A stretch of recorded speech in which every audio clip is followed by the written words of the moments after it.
Hey there, I hope you're having an awesome day. I'm Daryl Vaughn, Colorado Realtor, and this is my channel, Living in Colorado, where we discuss everything about life in the great state of Colorado. We talk a whole lot about Denver since that's where I currently live, and we talk a lot about real estate since that's what I do. Now, today I've got something special for you. We're actually not going to talk about Colorado at all. We are going to talk about living abroad. So pardon me if this video gets a little rambly, because I'm going to talk from the heart today. I mean, I always talk from the heart, but sometimes it's real estate statistics or, least expensive towns in Colorado and things like this. But this is something I'm very passionate about, traveling and furthermore, living abroad. One of the most defining, most impactful experiences of my life was living abroad. I lived for a little over 3 years in Santiago, Chile, which is in the center of Chile. And you may know Chile is that long, skinny country on the west coast of the South American continent. It has about 3,000 miles of coastline. And Santiago is a very modern city, smack dab in the middle. So I lived there for 3 years, and it was a very interesting experience. So today, what we're going to talk about is living abroad. Let's talk about it.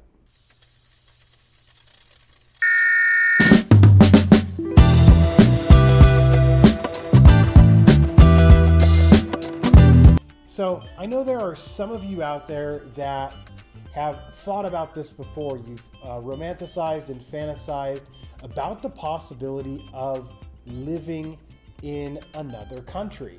And as I mentioned, I have done it, and it is an interesting experience. I arrived late in 2013, just a couple weeks before Thanksgiving, and then obviously it was the New Year's, and it was an interesting time. So I will say that even going back to 2013, which is 10 years ago, travel was a little more difficult, and living abroad was a little more difficult. So we have things now that make living abroad considerably easier than it was even just a decade ago. So for example, most countries, even if they are considered third world countries, do have things like Uber, Airbnb. There are a lot of groups on Facebook. So if you're interested in a particular country, what you can do is Google, say, for example, expats in Ecuador or expats in Costa Rica or something like that, and you're sure to find a group of expats that are living in the country you want to live in. Also, Internations, that's been around for a long time. Just Google that. They have a great website. And I used that actually 10 years ago to kind of get looped in a little bit to connect with people that were already living in Chile at the time. So when I arrived, I didn't feel so alone. All right. So if you're thinking about living abroad, there are certainly some things to think about. One is, what are you going to do for money, right? In my case, I did have some money saved. It wasn't very much. So, after about 3 or 4 months, my money was running low. So I did have to get a job in Chile, and I didn't really have a plan. I don't know what I was thinking. I was, 10 years younger then. I didn't have necessarily the best planning abilities. So you may want to research that beforehand. Now, I will say that in a lot of countries where English is not the primary language, there is a very high demand for English teachers. Now, you can do this a couple of different ways. Just Google where you can get an English speaking certification. But I will tell you that in a lot of countries that are not English speaking, that are considered third world countries, you will find very likely an expat, an American, a Canadian, a British person that started an English institute there, and you need very little qualifications to work for these institutes aside from being able to read a textbook, assign assignments, and you, of course, speak English as your first language. So if you are interested in moving abroad and you're thinking to yourself, well, what's going to be my source of income? Typically, teaching English is a pretty good source of income.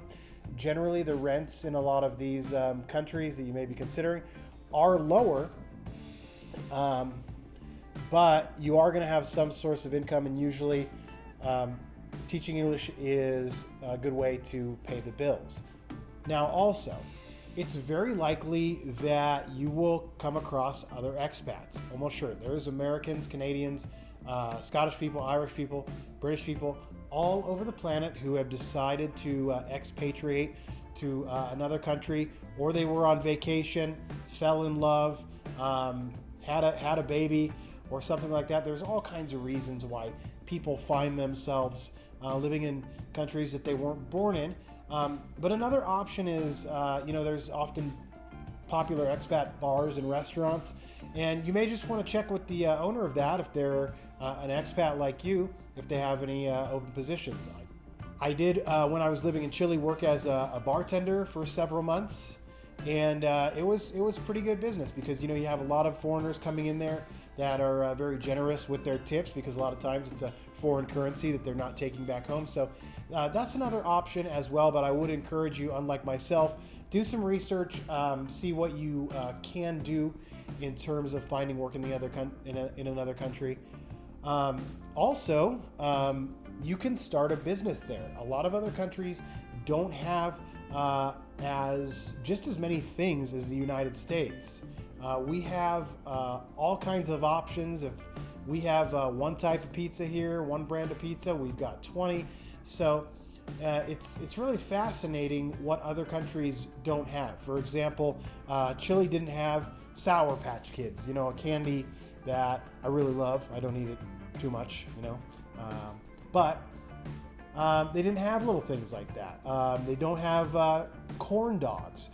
They didn't have hot sauce. So when I was in Chile, I actually founded a hot sauce company. I think I was quite literally the first artisanal hot sauce company in all of Chile, but for sure in Santiago, Chile. And if you've got a good idea, it's probably going to go a long way in a foreign country. So I knew people that started California themed bars, craft beer importers. I knew people that were importing British goods like Heinz beans and Cadbury and stuff like that. So there are a lot of actually entrepreneurial opportunities available to you if you decide to move abroad. So another thing you should think about looking into prior to moving to another country is the public transportation. Now, it's unlikely you're gonna ship a car to another country or even buy a car within the first 1 to 2 years. And just a little something to consider is in most other countries, you'll find that the cost of a reliable vehicle is considerably more than it is in the US. So just keep that in mind, that public transportation is the common way of getting around in, I would say, the majority of the world. Even if it is a first world country, you will find that public transportation is much more commonly used than it is here in the US. So one thing to consider, so take a look at how you're going to be able to get around. Most big cities in other countries do have public transportation. In Chile, it was very, very good. In fact, it was probably the most modern, cleanest subway system I've ever seen. And I've been to Europe, I've been to Switzerland, I've been to a lot of countries, and it was very efficient. It was a little expensive, but it was very efficient, very clean, and got you just about anywhere you needed to go. So just keep that in mind when you're moving to another country. You probably will not have a car for the first couple years or maybe ever. So really think about how you're going to get around. Now, maybe this is just an idea you're kind of toying with a little bit, but you really have no idea what country you want to live in. I didn't. I had thought about it for years and years and years. I had thought of going up to Alaska and being a crab fisherman, and then making a bunch of money and riding a motorcycle down to the southernmost point of South America with a friend of mine. In retrospect, I don't think that was a great idea, and I don't think we would have survived. So I'm glad I didn't do that and went the route I did to end up in South America and Chile. But maybe you don't even have any idea of what country you want to live in. Well, there's a few things you can do, and now that we have the internet and social media, it's easier than ever to explore online what country you might want to live in. So just really think about, kind of your dream situation. Do you want walkable, hip cities? Do you want a lot of bars around? Do you want good public transportation? Do you want to live by the mountains? Do you want to live by the beach? So really think about what it is that you want. Type those things into Google. What country has the best surfing? What country has the best hiking? What country has amazing waterfalls and lakes? Best walkable city? Highest quality of life? So if you Google some of those things, you'll get some ideas of countries that offer what you're looking for, and then you can connect to a group on social media, and there are tons of them, and you'll find very helpful people that are more than willing to answer your questions and to help you out. Because look, I'll be honest with you, moving to another country is very daunting. It's nerve-wracking. It's you feel very uneasy at times, especially if it's a place where you don't know the language. So keep that in mind. Another thing you're going to want to consider when moving abroad is the language that they speak, of course. And not only that, but how difficult is it to learn the language? So, for example, I moved to Chile and they speak Spanish. Now, Spanish, since I'm from California, isn't that overwhelming to me.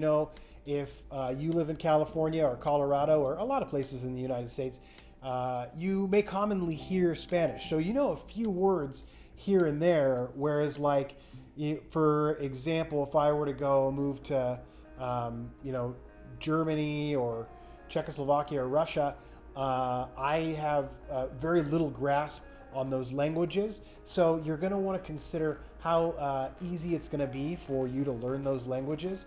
In the case of English to Spanish, we share a lot of the same vocabulary, so it makes that learning curve, it makes learning Spanish a little bit easier than say it would to learn Japanese or Korean, for example. The alphabet's the same and things like that. You may even want to just consider moving to a country that speaks English. I mean, that would likely be your best case scenario. However, I will say, typically in countries that do speak English, you're going to find it a little more expensive and a little more difficult to get a residency visa, which is another thing you're going to want to look into. Another thing to consider if you're thinking about moving out of the country is how hard and or expensive it is to get a visa. There are a lot of countries that visas for American citizens are quite easy to get. They're quite inexpensive. There are some countries, for example, when I was in Chile, and I don't know if they'd appreciate me saying this, but if you were on a tourist visa and you left every 90 days and you came back to the country, they would just renew the tourist visa, and they allow you to do that for up to a year. I do believe I knew some people that did that a lot longer than a year. So, there are countries that, make it easy, and there are some countries that make it difficult. Typically the first world countries, Scandinavian countries, it's actually very hard for Americans to get a residency visa or a working visa or anything like that. So you're gonna want to look up the laws regarding visas in a country that you're thinking about living in. I am going to be doing another video on the easiest countries for Americans to get residency visas. So be sure to subscribe to this channel and hit that notification bell so that you're alerted every time I come out with new videos. Now, another thing to consider when thinking about moving abroad is the cost of living in the prospective country you're thinking about moving to. Now, when I say cost of living, I don't mean just the cost of housing or rent. Now, most Americans have this idea that if you move to, a country that's, for example, in South America, which is what I did, and I lived in Santiago, Chile, which is a big city and it's a modern city. Now, I will tell you that rent is typically pretty inexpensive. However, anything that is remotely considered an extra in life or a luxury, you're gonna find actually to be quite expensive. So like, for example, I remember when I was living in Chile in a Heineken beer, which isn't a particularly exotic brand anywhere in the world, was I think $8 or $9. So going out tended to be quite expensive, So like while your rent expense is low, even public transportation down in Chile was actually quite expensive. I mean, it didn't make budgeting unmanageable, but you're going to want to look at what your life is going to cost outside of only rent, because you may be surprised in some of these countries where they say, oh, you go down there and you're going to live like a king. Well, that's not necessarily true these days, so be sure to do your research on that. All right, now, why would anybody want to live abroad? Well, I will tell you, it's an amazing experience, and it gives you actually a lot of confidence. I mean, a lot of people are frankly afraid to live in another country, but once you do it, it is really so empowering, and it really expands your dimensions to a point where they just can't return to where they were before. You get to experience a new and exciting culture. You get to make very, very deep relationships with other expats. I have so many lifelong friends now that I met in Chile that have since left, or they live somewhere else in the world. But you always just feel so connected to those people because you bond very, very quickly. And another thing is that as U.S. citizens or Canadians, or depending on what country you live in, in certain countries, your money goes way, way, way further, especially when it comes to housing. So, as I was saying earlier, think about your dream home or your dream apartment, depending on where you're at in life. For example, if you want to live on the beach, that's very expensive to do in the United States, and it's very expensive to do, I think, in the Mediterranean areas, in Tel Aviv, and in the UK. Typically, living on the beach or on the coast or near water is very expensive. It's not expensive in, for example, South America. So maybe something to consider is, what kind of home would you love to live in, and where can you afford to buy it? So one of the great things, and I learned this when I was reading Tim Ferriss's 4-Hour Work Week, and that's one of the first things he said is that, if you want to make best use of your money, live abroad, live outside of the US. Because typically if you're living in a first world country, the cost of living is so much higher. So I also want to say something here about this term I'm using, third world country. Now, when I was living down in Chile, I had a lot of friends that would say things like, Daryl's down in Chile living the simple life. And I had no idea what they were talking about. I mean, Santiago, Chile is like Los Angeles. I mean, it's not quite as big, but there's huge modern skyscrapers, there's a subway system, there's public buses, it's a busy city, it's very, very modern. So I don't know if people have this idea that third world countries are just places where you go have to fetch your water from a well. That is absolutely not the case. Third world just means the countries aren't as fully developed as we are here in the US, but you will find that in all third world countries, there's at least one or more very, very modern city. So, and in every third world country, there's very modern areas, modern cities. There's subways, people drive cars, they have paved roads, they have, traffic lights, and all those things that we have here in the U.S. It's just that some areas of the country are, unfortunately a little more poor. There's not a great distribution of wealth, but you will find that in most third world countries, you do have modern areas with the same amenities we have in the U.S. So people were very surprised when I showed them pictures of, areas in Chile that looked, exactly like where we were from in California. So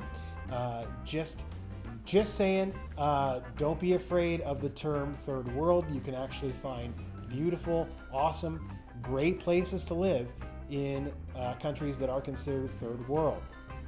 So, in conclusion, I want to say that if you've been with me for a while now, you know that mostly we talk about life in Colorado, hence the name of this channel. But I am going to start talking a little bit more about international real estate and living abroad, because one, it's something I'm passionate about, and I am moving forward with a designation called the Certified International Property Specialist, so that I can be a resource for people that want to find housing in other countries. I'd like to specialize in South America, since I did live there, of course, for a little over 3 years, and it's a place I just absolutely adore. There are so many awesome places to live down in South America and Central America as well.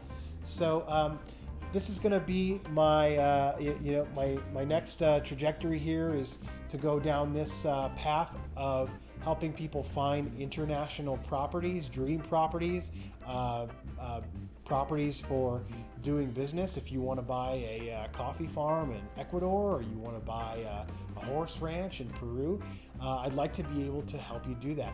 And since I'm now with EXP and we are a global brokerage, I can actually help you with that right now. So currently I'm learning all I can about global real estate.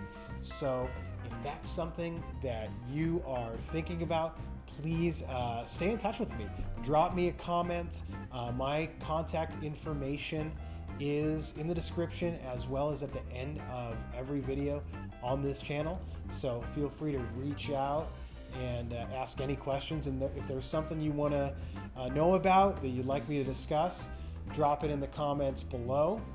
Also, if you are looking to buy, sell, or invest in the state of Colorado, I can help you with that as well. In fact, I can help you anywhere in the United States. I can help you find a realtor, and I can help you with that process as well. Again, my contact information is in the description and at the end of this video. And if you have found value in this video here, I would be honored if you subscribe to this channel. Hit that notification bell so that you're alerted every time I come out with new content, and be sure to share this with a friend. I'm Daryl Vaughn, Colorado Realtor, and I'll see you in the next video.